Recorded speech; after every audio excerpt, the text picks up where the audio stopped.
ապորինի գրավված գահը, թրոն անգլերենով, որ հունարենից է գալիս, թրոնոս, ռուսերենի մեջ էլ այդպես, կամ աթոռը, պերեստոլ, գահ, ինչ է ներկայացնում իրենից գահը, մեկ բառով, իշխանություն, երկրի վրա իրենց համար գահեր սարքողներ կան, դարերի ընթացքում եկել են, մինչև այսօր բոլոր դիկտատորները գահակալներ են եղել և նրանք փորձել են իրենց իշխանությունը մինչև կյանքի վերջ տարածել։ Նրանց մասին չէ բոլորովին խոսքը, դա մի կողմ ենք դնում։ Մենք պիտի խոսենք աստվածային գահի, փառքի, իշխանության մասին և երկրի վրա ապորինի գահերի վրա նստողների, ուզուրպացողների մասին, որ այդ գահը բռնագրավել են։ Աստված ամբողջ տիեզերքում Տեր է և թագավոր է և իր երկնային գահից իշխում է։ Որտեղ է այդ գահը։ Երկնքում է։ Սաղմոս 11:4 Տերը իր սուրբ տաճարի մեջ է, Տիրոջ աթոռը, այսինքն գահը երկնքում է, նրա աշկերը կտեսնեն, նրա թարթիչները կքննեն մարդկանց որդիներին, որևէ մեկը Աստծո աչքից չի վրիպում։ Այս պահին Աստված գիտի աշխարհի վրա բնակվող 8 միլիարդ մարդու մտածումներ այս պահին։ Գիտի թե հաջորդ քայլը ինչ պիտի անի։ Դրա համար Աստված կոչում է ամենագետ Աստված։ Աստված կոչում է կանխագետ Աստված, ամենակալ Աստված։ Սաղմոս 103-ը Տերը իր աթոռը երկնքի մեջ հաստատեց, նրա թագավորությունը ամենքի վրա է տիրում։ Աստված իր գահը ոչ մեկին չի տալիս, ոչ մեկի հետ չի կիսում, դա իրենն է։ Սաղմոս 45:6 Ով Աստված, քո աթոռդ հավիտյանս հավիտենից է։ Սա էլ ժամանակի բերումով։ Աստծո մոտ ժամանակ չկա, այն մարդու համար է ստեղծված, հավիտյան է Աստծո գահը, Աստծո իշխանությունը։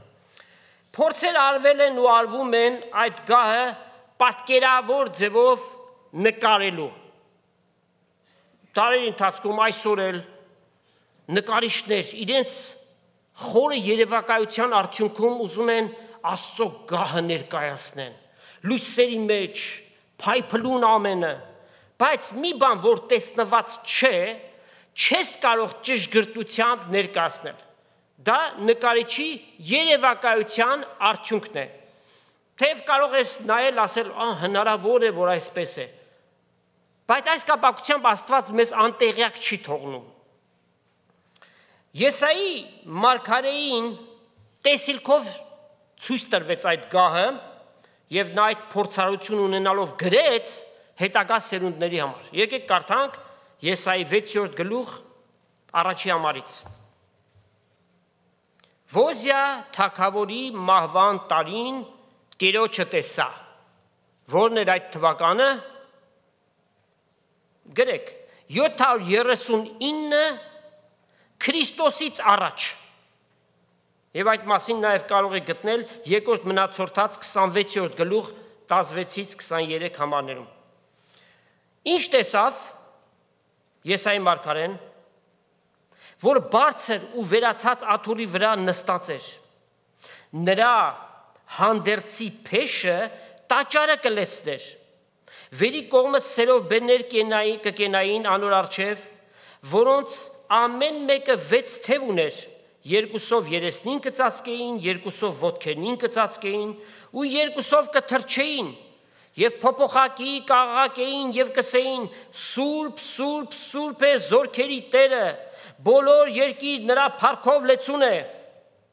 Եվ աղաղակի ձայնեն դռան սեմերի հիմերը շարժեցան և տունը ծուխով լեցվեցավ։ Եսային ասում է Տիրոջը տեսա, բայց ինչ արտաքին ուներ, ինչպիսին էր, բացատրություն չտվեց։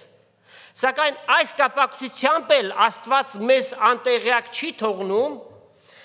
Եզեկիել մարգարեն էլ տեսիլք տեսավ, մասնավոր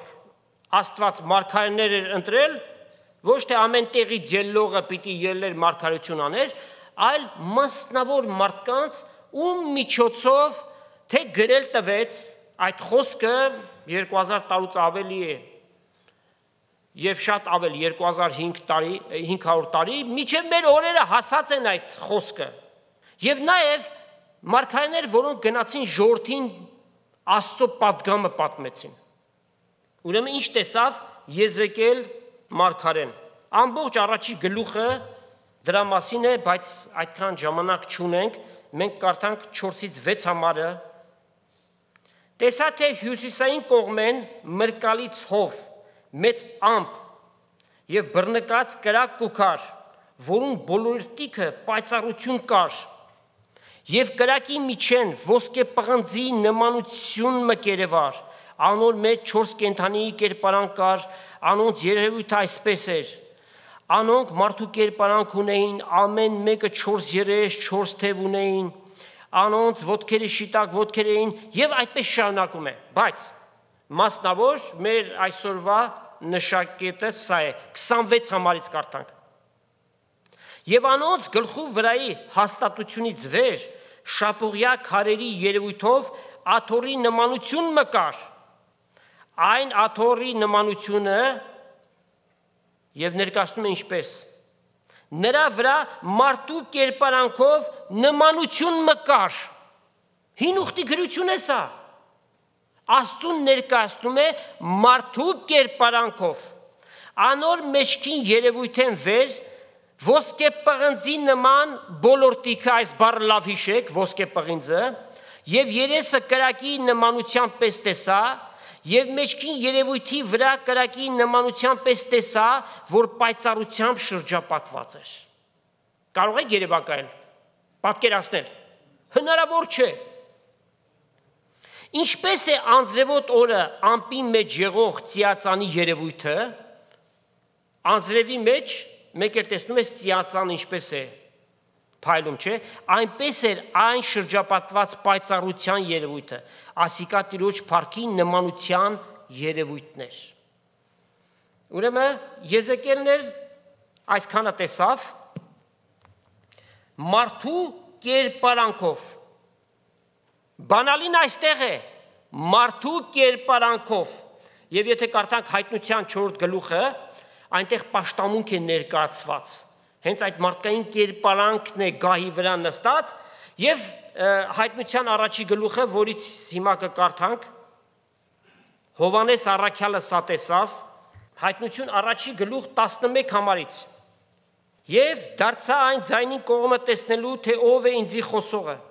և դարձա 7 ոսկեղեն աշտանակներ տեսա, և 7 աշտանակների միջև մեկը որդու մարդու նման, պչնավոր պատմուճան մհակած և կուրծքի վրա ոսկե գոտի մկապած, իր գլուխը և մազերը բուրդի և ձյունի պես ճերմակ էին, և իր աչքերը կրակի բոցի պես էին, իր ոտքերը ոսկե պղնձի նման, ինչպես կարդացինք, չէ, որպես թե հնոցի մեջ կրակ դարձած, և իր ձայնը շատ ջրերի ձայնի պես էր, և իր աջ ձեռքի մեջ 7 աստղուներ, և իր բերնեն սրած երկբերան սուր մկելներ, և իր երեսը արևի պես էր, որ իր զորությունով կփայլի, երբ տեսա զանիկա, իր ոտքը ընկա մեռելի պես։ Հովհաննես առաքյալ Հիսուսի հետ 3.5 տարի քայլեց, ապրեց 3.5, ամենուրեք իր հետ էր, ասում է մեռելի պես գետին ընկա, և իր աջ ձեռքին վրաց դրավ ու ուսավ, մի վախնար, ես եմ առաջինը ու վերջինը, ես կենդանի եմ և ես նա եմ, որ մեռա, և ահա կենդանի եմ հավիտյանս հավիտենից, և ես ունեմ մահվան ու դժոխքին բանալիները։ Ուրեմն մարդու կերպարանքով մեկը գահի վրա, ով է? Տեր Հիսուս Քրիստոս է։ Լավ, այդ պարագային, եթե գային Հիսուսն է, բա Հայր Աստված որտեղ է։ Այս հարցը անշուշտ կառաջանա, չէ՞։ Թող Աստծո խոսքը մեզ տա այդ պատասխանը։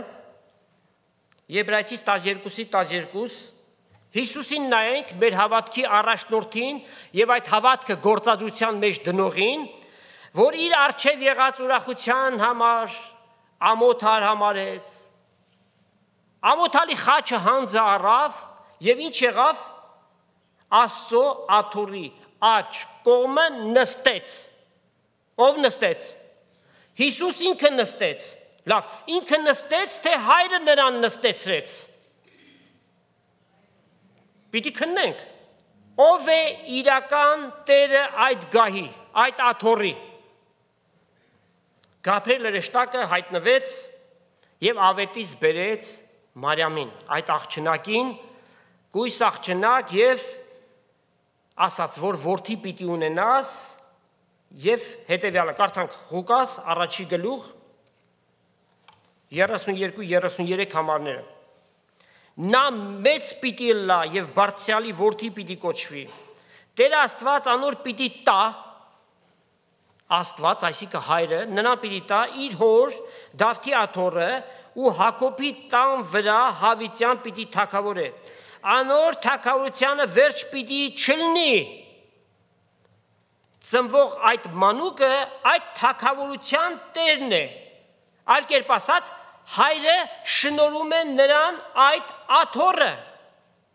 Ուրիշ մեկ համար, Սաղմոս 111, Տերը իմ տիրոջս ասավ, հայրը որդուն ասավ, նստի իմ աջ կողմս, միջև քու թշնամիներդ ոտքերիդ պատվանդան ընեմ։ Բազմաթիվ այսպիսի համարներ կան։ Որոշներում գրված է, որ Հիսուս ինքն է այդ գահին նստել, ինքը նստեց այդ գահին, որ մեզ ցույց է տալիս իր կատարյալ աստվածությունը։ Եվ կան համարներ, որ հայրը նրան այդ գահին նստեցրեց, այստեղ Հիսուսի աստվածության հետ մեկտեղ նաև իր մարդեղությունն է։ Եվ ներկայացնում է, որ Հիսուս պաշտոնի մեջ է, որպես որդի, որպես փրկիչ, եւ դրանով բոլորովին էլ նա իր աստվածությունից չի պակսում։ Երբ որ երկինք գնանք, ում պիտի տեսնենք այնտեղ։ Տեր Հիսուս Քրիստոսին պիտի տեսնենք, որ մարմնացումն է ամբողջ աստվածության, հոր եւ Սուրբ Հոգու հետ միասին։ Այդ գահը աստվածային իշխանությունն է ամբողջ տիեզերքում։ Տերն ու տիրակալը Հիսուս Քրիստոսն է։ Արդյոք երկրի վրա Հիսուս թագավոր է։ Պատասխան՝ դեռ ոչ։ Եվ քանի դեռ թագավոր չէ, Սատանան ինչ է կոչում այս աշխարհի աստվածը։ Երկրորդ Կորինթացիս 4:4, որ անհավատների մտքերը կուրացրեց, որ Քրիստոսի ավետարանի փառած լույսը նրանց վրա չծագի։ Եվ Սատանան այս աշխարհի մեջ տիրապետում է մարդկության վրա։ Ոչ միայն նրանք, ովքեր որ բացայտորեն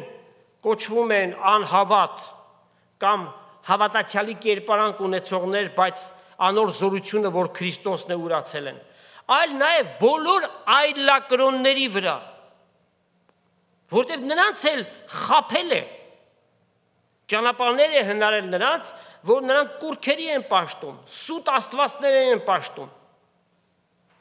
Ուրեմն Սատանան այդ ամենի հեղինակն է,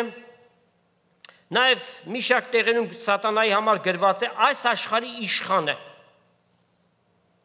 Մեր նախածնողներից Սատանան այդ իշխանությունը խլեց, որովհետև Աստված առաջի զույգին տվեց իշխանություն իշխելու եւ տիրելու, բայց նրանք պարտվեցին Սատանային, նրա խոսքը կատարեցին, լսեցին եւ այդ իշխանությունը Սատանան նրանցից խլեց, այսինքն օրինավոր ձևով է խլել։ Խորամանկությամբ նրանցից խլեց եւ հանդիսանում է այս աշխարհի իշխանը։ Տեր Հիսուս մի շարք պարագաներում այդ մասին խոսեց, օրինակ Հովաննես 14:30, 16:11, ասաց այս աշխարհի իշխանը կգա եւ ին վրա առնելիք չունի։ Նաև Եփեսացիս 2-րդ գլուխ 2-րդ համարում գրված է այս օդի իշխանության իշխանը։ Առաջի երկինք միջև օզոնային շերտ 100 կիլոմետր եւ նաև աստղային շրջան, որտեղ մոլեգնում են անտեսանելիորեն սատանայի հրեշտակները։ Օդի իշխանության իշխան։ Արդյոք Աստծո թագավորությունը եկել է երկրի վրա։ Մենք գիտենք, որ պատասխանը ոչ է, բայց որոշների համար եկել է։ Լավ, ինչպես է եկել եւ ուր է։ Ասում են անտեսանելի եւ այդպես դավանում են բոլոր ծիսական, առասպելական եկեղեցիները։ Ծեսը հին ուխտին մաս էր կազմում։ Հիսուսի հայտնվելով, երբ որ քրիստոնեությունը հիմնադրվեց, ծեսը վերջ գտավ։ Դա սատանայի դրդումով մարդիկ ծիսական համակարգ սարքեցին մարդկանց վրա իշխելու համար։ Եվ եկեղեցու գլխին կանգնեցրեցին մարդիկ հռչակելով որպես գահակալներ, ինչպես օրինակ Հռոմի պապը, պատրիարքներ, կաթողիկոսներ, սրանք կոչում են Հիսուսի փոխանորդները երկրի վրա, պատկերացնում եք, գահն են բարձացել եւ Հիսուս իրենց միջոցով թագավորում է։ Պիղծ անառակ մարդիկ Հիսուսի համար թագավորներ եւ քահանաներ են, նրա գահի տեղապահներն են, խաբեություն է սա։ ՆՍՕՏՏ լսել եք, նորին սուրբ օծություն Տեր, սա պղծություն է այսպիսի տիտղոսը։ Աստված պիղծ մարդկանց չի օծում։ Երկրի վրա մեկին Տեր չասեք, մեր Տերը մեկ է, ում անունը Հիսուս Քրիստոս է։ Սա չարի օծությունն է։ Վեհափառ անուն կրել, ինչ է նշանակում, փառքերի Տեր։ Գերաշնոր, գերագույն շնորհներ ունեցող, իրականում անշնորհք,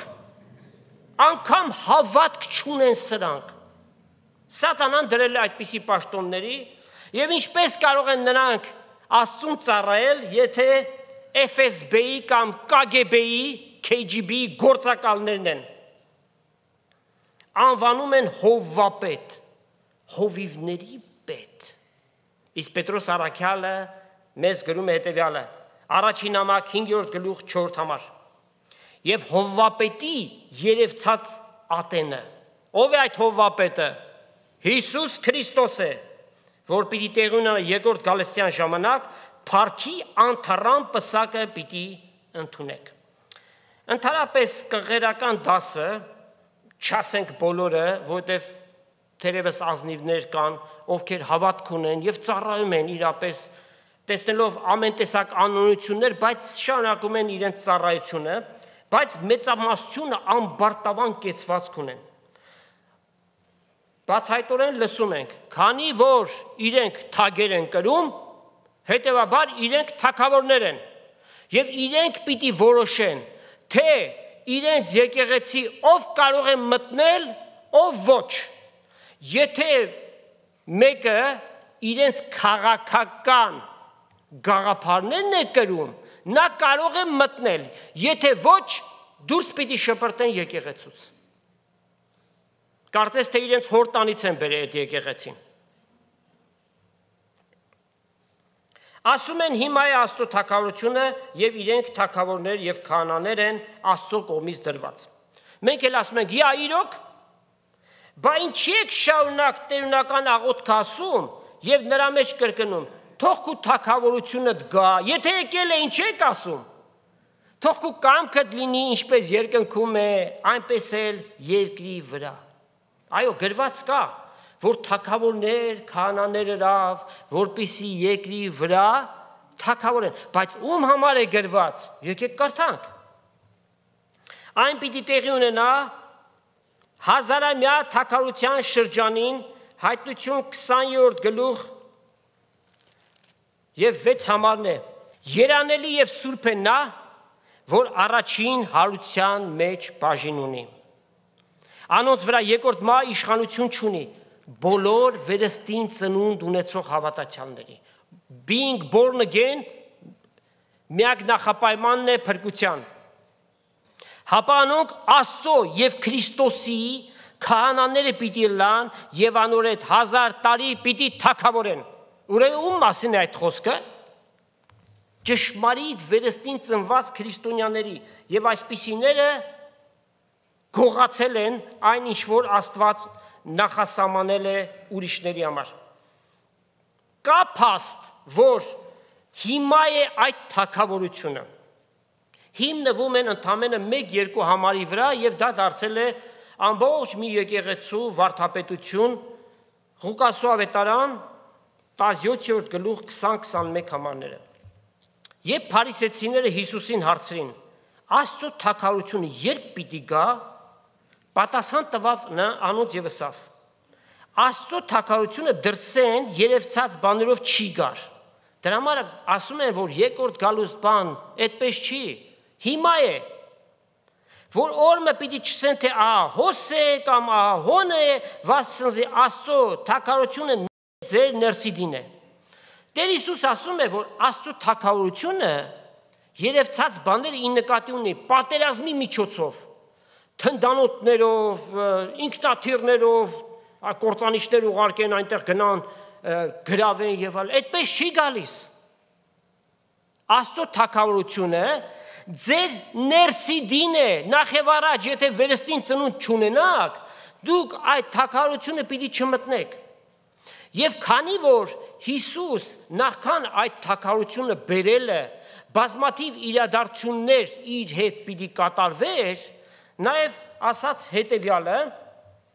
Ղուկասու 17-րդ գլուխն է 24-25 համարները։ Վասնզի ինչպես փայլակը երկնքի տակ են մեկ դիեն փայլատակելով միջև երկնքի տակ մյուս դին լույս կտա, նույնպես պիտի լավ որդին մարդու գալու օրը։ Միայն թե պետք է որ ինքը առաջ չարչարանքներ կրի ու մերժի այս ազգից։ Հասկացանք հիմա։ Նախ եւ առաջ Հիսուս փրկagorությունը պիտի կատարեր այդ թագավորությունը հաստատելուց առաջ եւ ներկայացված ինչ էր պահ հափշտակությունից ինչպես որ փայլակը հանկարծակի ուրեմն կփայլատակի այնպես պիտի լի որդի մարդու գալուստը միջ այդ Հիսուս խաչը բարձացավ հարություն առավ համ բարձվեց կատարված իրադարձություններ Հաջորդ մեծագույն իրադարձությունը կոչվում է հափշտակություն, եկեղեցու հափշտակությունը։ Հարփազո կամ rapture, восхищение, սա էլ ռուսերենով, երկրորդ Գալատյան առաջի մաս։ 7 տարի հետո երկնքում նախ Գառնուկի հարսանիքը պիտի լինի, կոչունքը, իսկ երկրի վրա 7 տարվա նեղության շրջան, վերջին 3.5-ը մեծ նեղության շրջան, որից հետո Քրիստոս պիտի հայտնվի։ Առաջի անգամ հափշտակությունը գողի նման, աննկատ, աշխարհի համար թաքնված, բայց երկրորդ անգամ ամեն աչք պիտի տեսնի։ Ամեն աչք պիտի տեսնի, այդպես երկրի վրա պիտի գա իր հազարամյա թագավորությունը հաստատելու համար։ Այդ գալու կերպը ներկայացված է Սուրբ գրքում եւ որքան կարդում ես չես կշտանում։ Սպասելով այդ օրվան, երբ պիտի այն տեղի ունենա, հայտնություն 19-րդ գլուխը եկեք կարդանք 11 համարից։ Տեսա երկինքը բացված եւ ճերմակ ձիմը, նրա վրա հեսնողը հավատարիմ եւ ճշմարիտ կկոչվի։ Արդարությամբ դատաստան կտեսնե ու իր պատերը ու կպատերազմի անոր աշկերը կրակի բոցի պես էին անոր գլխի վրա շատ թագեր կային ու գրված անունը որ մեկը չգիտեր բայց միայն ինքը միայն այսքանը բավարար է որ նրանք ովքեր որ Հիսուսին իրենց մտածումների մեջ ֆիլմերում ներկայացված թե ինչպես հալածվեց, չարչարվեց, ապտակեցին, վրան թքեցին, խաչ անեցին, կարծես թե ան օգնական մեկի նման այդ ամենը մեր փրկության համար։ Բայց փառքերի մեջ եղող Հիսուսը որ գա, ահա այսպես պիտի գա։ Արյունով ներկված հանդերձը հագած էր։ Ինչ է սա նշանակում։ Պիտի գա ազգերի դատաստան անելու։ Անոր անունը բանն Աստծո, Աստծո իմացականությունը, Աստծո բանականությունը, սկզբեն էր բանը, եւ բանը Աստծո մոտ է, եւ բանը Աստված էր։ Երկնքի մեջ եղող զորքերը անոր յետևեն կերտային, ջերմակ ձերով, ջերմակ եւ մաքուր բեզներ հակած։ Անոր բերնեն սրած սուր մկելեր, որպիսի անով ազգերին զարնե։ Եվ երկաթե գավազանով պիտի հովվեզանոնք եւ ամենակալ Աստծո սաստիկ բարկության գինի հնձանը ինքը պիտի կողե։ Այսինքն արդարությամբ մեծ դատաստան պիտի անի երկրի վրա եւ իր պատմուճանի ու իր ազդրի վրա գրված գիրմ ուներ թագավոր թագավորած տեր տերած էլ նոր տեր չկա տեր տերած Հիսուս է Հիսուս նախ ասում էր որ իր հետ ինչեր պիտի տեղի ունենան նախքան թագավորության հաստատվելը անպայմանորեն փրկության գործը պիտի կատարվեր եւ աշակերտները սա չէին հասկանում միայն իր հարությունից հետո հասկացան որ Հիսուս եկել էր եւ նրանք պատկերացնում են որ թագավորություն պիտի հաստատի բայց հարությունից հետո հասկացան որ գնաց երկինք որ հորից վերցնի թագավորությունը ու գա եւ այդ թագավորությունը հաստատի ուրեմն գալով Հովսապատի հովտում Աստված պիտի հավաքի Տեր Հիսուսինքը ազգերին եւ ազգերի դատաստանը պիտի անի եթե ուզում եք կարող եք կարդալ Հովելի մարգարեությունն է 3-րդ գլուխը 2-րդ համար 12-րդ համար անգլերենով Joel որից հետո Քրիստոս Երուսաղեմում պիտի հաստատի իր գահը Դավթի ընկած խորանը ինչպես հրեշտակը Մարիամին ասաց այդ խորանը պիտի կանգնեցնի ուրեմն թագավորական մեկ գահ մեկ աթոռ եւ նրա տնօրինողը Հիսուս Քրիստոսն է հաճախակի կարող եք լսել երկու նվիրապետական աթոռներ ուրեմն Էջմիածնի եւ Անտիլիասի նախ եւ առաջ սա ապացույցն է որ երկփեղկված կառույց է երկգլխանի կառույց է որոնց մեջ առերևույթ թվում է որ իրենք հաշտ են բայց իրականության մեջ գերակայության հարց կա Եվ մշտապես այդ պայքարը շարունակվում է նույն կերպով նման գահեր են ստեղծել ռուսական գահը Կիրիլը օրտնեց մարդասպաններին որ գնան հազարավորների եւ արդեն միլիոնի հասած մարդիկ սպանեն հունական եւ բոլոր ծիսական եկեղեցիները մարդահնար գահեր ունեն սա սատանայի դրդմամբ է մեկ գահ կա որ ամբողջ տիեզերքում իշխում է եւ այդ գահի վրա նստածը Հիսուս Քրիստոս է Քրիստոսի թագավորական գահի եւ փառքի գողերն են սրանք ապորինի զավթված եւ ուզուրպացված Պիղծ անառակ մարդիկ իրենց երկրի վրա Քրիստոսի տեղապահ են ներկայացնում Առաքյալներից որ մեկը գահին նստեց Չարչարյաց կյանք ունեցան բոլորն էլ Հիսուսի անվան համար զոհվեցին բացառությամբ Հովանես առաքյալի որ Պատմոս կղզի արդեն աքսորվել է այնտեղ գիտեք ինչ պայմանների մեջ էր նա ահա որ պայմաններում անցկացրեց իր կյանքի ժամանակները Հիսուսի հարությունից հետո Հովանեսը որ երիտասարդ էր բավական երկար տարիներ ապրեց գահին նստեց Պետրոս առաքյալը իսկ Պողոսը նրանք Քրիստոսի սիրով եկեղեցիներ հիմնեցին որ այդ եկեղեցու գլուխը հիմքը ու ամեն բանը Հիսուս է որ եղբայրասիրությունը հաստատվի նրանք փառահեղ հագուստներ չհագան գավազաններ չկրեցին շքախմբերով եւ թիկնապաններով բադիգարդերով չշրջեցին ճանճերին քշելու համար քշոցներ չգործածեցին Գիտեք, չէ՞ այդ քշոցը որ կա։ Ինչի համար է դա։ Ճանճերին քշելու համար, որ սրբազանի ճակատին ճանճը չնստի։ Այլ այդ առաքյալները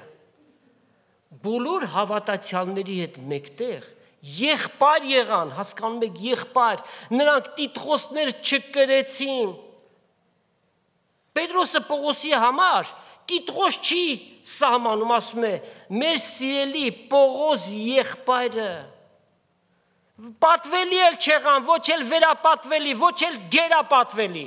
Հիմա գիտեք, չէ՞ շարունակում են վերագերապատվելիներ։ Քրիստոսի փառքի գողությունն է սա։ Եղբայրասիրություն, սրանից մեծ բան կա։ Բայց որպեսզի եկեղեցու մեջ խառնաշփոթ չլինի, Աստված ինքը սահմանեց պաշտոններ, որոնց հիմքը պիտի լինի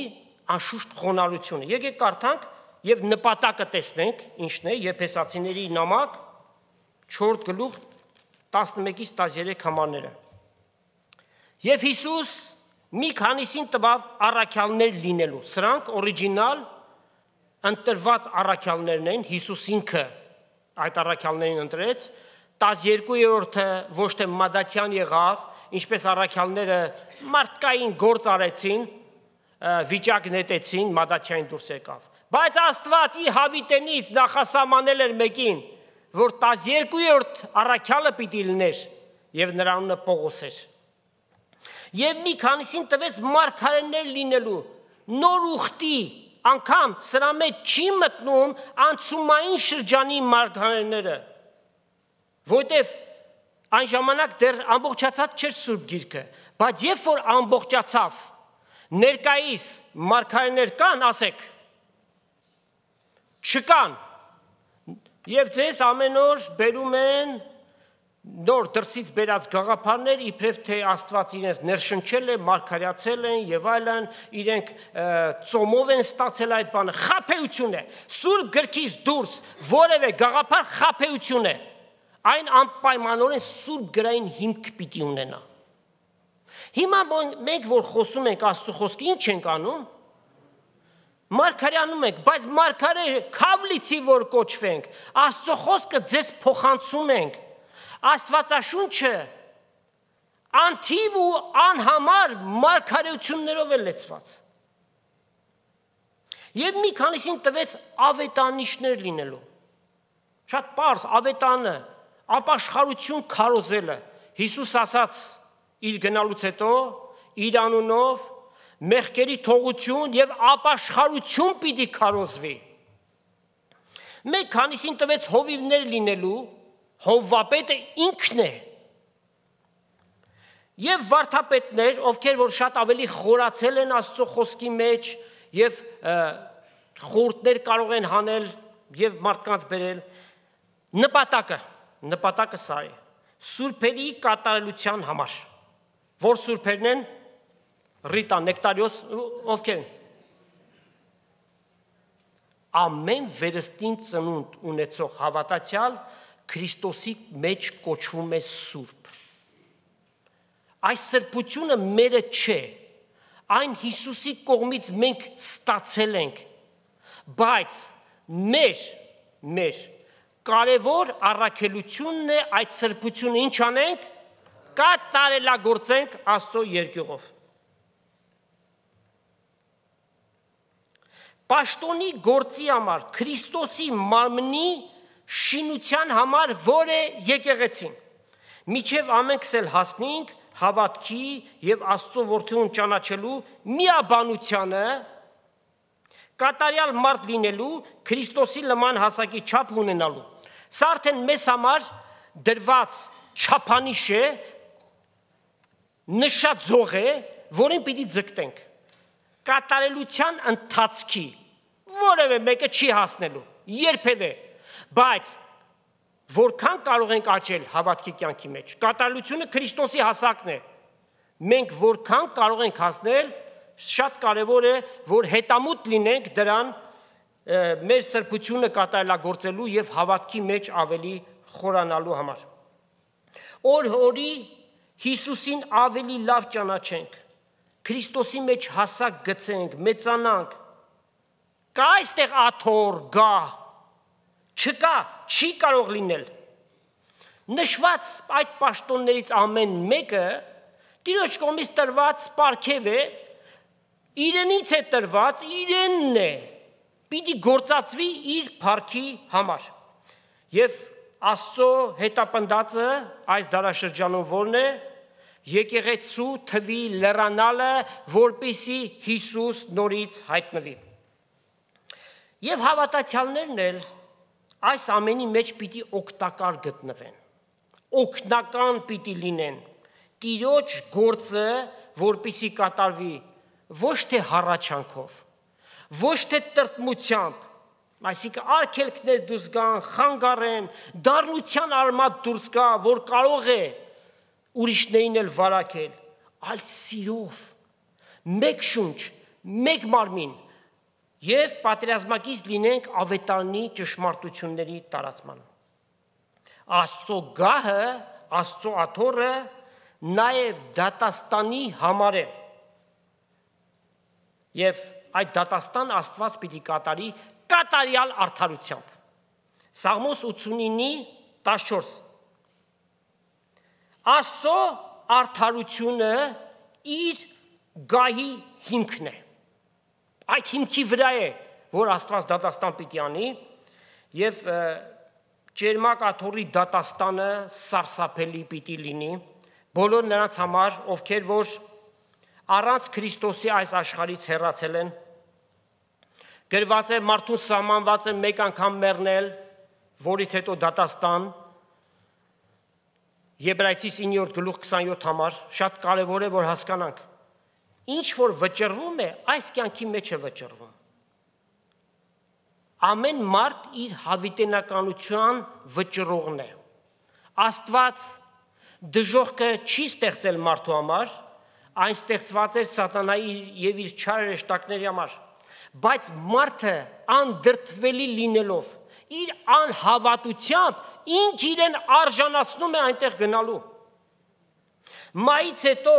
էլ ոչ մի սքեմավորի աղոթք եւ ընդհանրապես որևէ մեկի աղոթք արժեք չունի։ Այս կյանքի մեջ է վճռում։ Ամբողջ աշխարհը հավաքվի մեկ անձի համար աղոթք անի, արժեք չունի այս կյանքի մեջ։ Եվ Աստված ասում է, կյանքը, որ է Քրիստոս, քո առջև եմ դնում, եւ մահը, որի մեջ ես, մեղքերի եւ հանցանքների մեջ մեռած, որ ներկայացնում է սատանան, քո առջև է, կյանքը ընտրի Քրիստոսին։ Աստված մեզ բանական էակներ է ընտրել։ Այդպես է ստեղծել, թեև մարդը մեղքերի եւ հանցանքների մեջ թաղված է, այդ առումով է գրված, մեռած, գերեզմանը դրված չէ։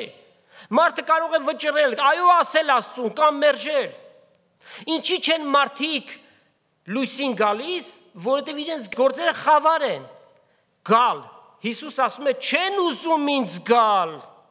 Եվ ինքը հրավիրում է ասելով, ինձ եկեք, բոլոր հոգնածներ եւ բեռնավորվածներ, եւ ես ձեզ բոլորիդ հանգստություն պիտի տամ։ Ուրեմն հազարամյա թագավորությունից հետո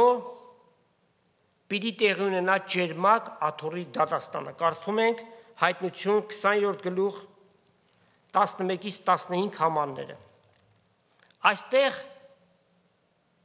գրված ամեն ինչ վերաբերում է առանց Հիսուսի այս կյանքից գնացածների համար։